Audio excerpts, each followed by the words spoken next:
we played our fourth round last night of Star Realms Rise of Empire, which is their pretty new legacy version of Star Realms. We're big, huge fans of Star Realms. It's something we've been playing for years as a couple, although I've kind of ruined that because I play the app so much that I've gotten a little too good and I win too much because I've played like 3,000 rounds on the app. The app is great, by the way. You should check that out. But we've been playing through Star Realms Rise of Empire, and overall, it's mostly a good experience so far. There's a few tiny, small negatives, but overall, we've been enjoying it and we recommend it. It's basically standard Star Realms, which is what I hoped for, because honestly, I was a little worried that there was going to be too much extra added to it. And what makes Star Realms so great is how simplistic it is as far as how easy it is to play around of Star Realms. It sets up instantly. It plays in like 10, 15 minutes, but there's some really fun deck building in it. And I was happy to see that the Legacy version kept that. The main differences so far are there are 3 new factions, and you don't really have the original factions from Star Realms, the yellow, blue, red, and green. Instead, you play as one of the original factions. Like my wife is playing yellow and I'm blue, the Trade Federation and Star Empire.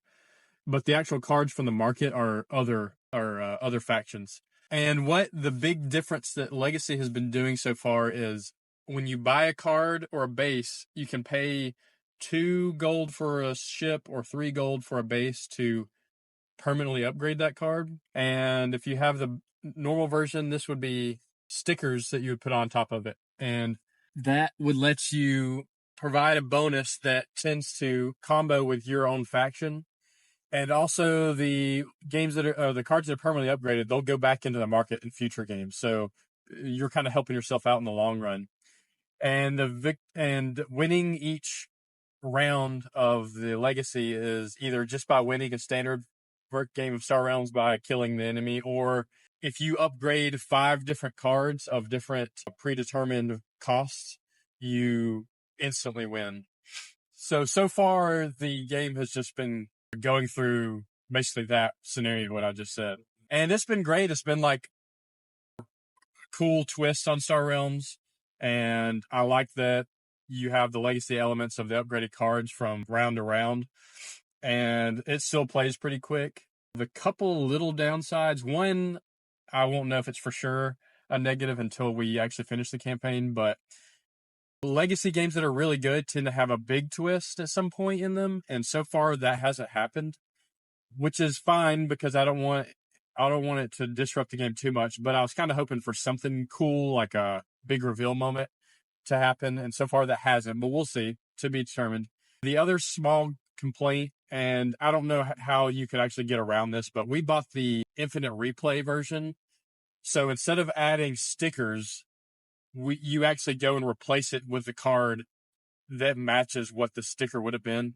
And what this does, you have to get a whole separate box, but what this does is allow you to play the campaign over and over again. Because I was worried that we'd play through it and we'd want to play again if we had, but we couldn't reset it. So, but the small complaint with that is it takes a little bit more time. It's a little bit more tedious to go dig the card out instead of just adding the sticker. It's not bad. It's actually pretty organized where it's really not that bad, but it is a little bit slower.